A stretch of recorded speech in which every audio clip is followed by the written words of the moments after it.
This week at NASA. After workers in the Kennedy Space Center's Vehicle Assembly Building mated the orbiter to its external fuel tank and twin solid rocket boosters, Space Shuttle Endeavour was rolled out to Launch Pad 39B. There, it'll stay on standby in the unlikely event a rescue mission is needed for the STS-125 crew on the Hubble Space Telescope servicing mission. What they wanted to do was have another space shuttle ready to go on the launch pad with some friends of ours who say they'll come get us. You want to make sure you get the right guys and gals to come get you, guys that are willing to. But they promise they'll come get us if we have a trouble. If we have a damaged space shuttle that we can't return with and we can't fix, then we'll have a rescue crew come and get us. Space Shuttle Atlantis is already on Launch Pad 39A, from where Commander Scott Altman and the rest of the STS-125 crew are scheduled to leave for the telescope May 12th. Following Atlantis' safe return, Endeavour will begin its STS-127 mission to the International Space Station in June. The Dryden Flight Research Center held a special dedication ceremony for its new aircraft operations facility in Palmdale, California. The facility is more than aircraft. It's about the people, this has been mentioned.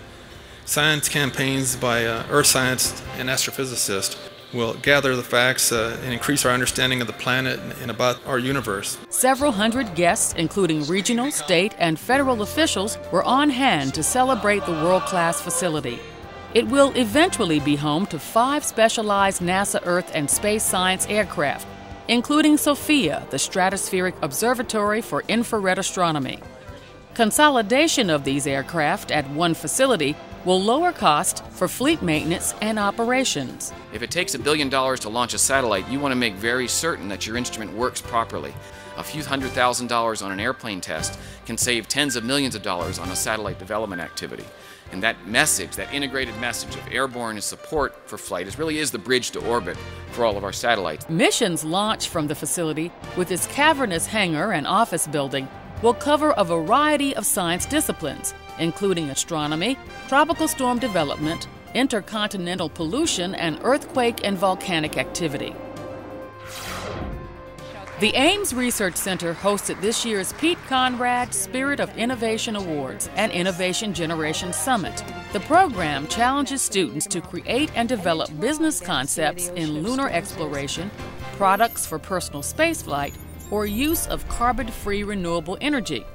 21 finalists from more than 60 U.S. teams and one from China competed for more than $120,000 in grants and the chance to hook up with expert professionals who might help move their ideas off the drawing board and into production. I think it's giving these kids an opportunity to create, to innovate, to get their juices going, to get excited about education, and to understand that what they learn is also a product that could be, in the marketplace, could be made. Wow, how cool is that?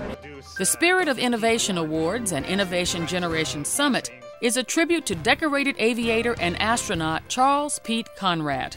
The third person to walk on the moon, Conrad was commander of Apollo 12 and Skylab 2 missions. The whole idea of this is to stimulate kids to realize that ideas ultimately convert into businesses and become whole systems by which people make livings and create new capabilities. And it's, at least for me, from my point of view, it's seeing the kids light up as they recognize that they can make a contribution to that process. Workers at the Stennis Space Center completed structural steel construction on the facility's new A3 test stand. Approximately 4 million pounds of fabricated steel were used in erecting the 260-foot-tall structure. When it's complete with its on-stand fuel tanks, the new stand will allow engineers to test engines at simulated altitudes of up to 100,000 feet. This new A3 test stand will be used to demonstrate the J2X engine now in development. A direct descendant of the Apollo-era J2 engine, the J2X will power the upper stages of the Ares rockets that'll propel astronauts to the International Space Station and the Moon. The Glenn Visitor Center is offering a series of one-hour tours of Research Center test facilities. Each free guided tour will acquaint visitors with a different Glenn testing venue. The first was held at the Ares 1X manufacturing facility. That's where Glenn engineers and technicians designed and built the upper stage simulator for the Ares 1X test rocket. The free tours are scheduled for one Saturday each month through October. 12 headquarters employees were presented with the Spaceflight Awareness Award for their work on mission STS-119. The honorees were acknowledged for contributions above and beyond their normal work requirements that made a significant impact on the human spaceflight program. Their collective achievements included development of operational improvements, significant cost savings, and making modifications to hardware, software, or materials resulting in increased reliability, efficiency, or performance. Recognition is always great. It's great when it comes from your management, but actually for me it means more coming from my peers because they're in the trenches with you and they know what it's like to be there and they recognize that you've gone that extra mile. So for me, it means a lot more than anything else. Each recipient was presented with a certificate and an invitation to see a shuttle launch at the Kennedy Space Center.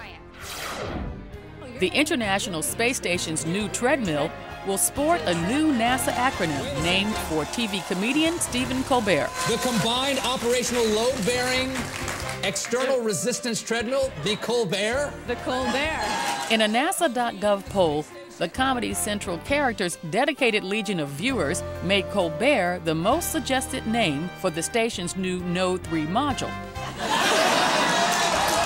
Will that actual patch be in the space station now? We will have it in the space station on the Colbert. The agency chose Tranquility in honor of the 40th anniversary of the Apollo 11 landing on the moon's Sea of Tranquility. But the station's new treadmill, slated for August delivery aboard Space Shuttle Discovery, will officially and forever be known as the Combined Operational Load-Bearing External Resistive Treadmill, or the Colbert. Wow! The announcement was made on the Colbert Report by Sonny Williams, the NASA astronaut who simulated the 26.2-mile Boston Marathon on a station treadmill in 2007. I understand by running on the treadmill, that's what actually powers the entire space station. Well, not exactly. And that's This Week at NASA. For more on these and other stories, log on to www.nasa.gov.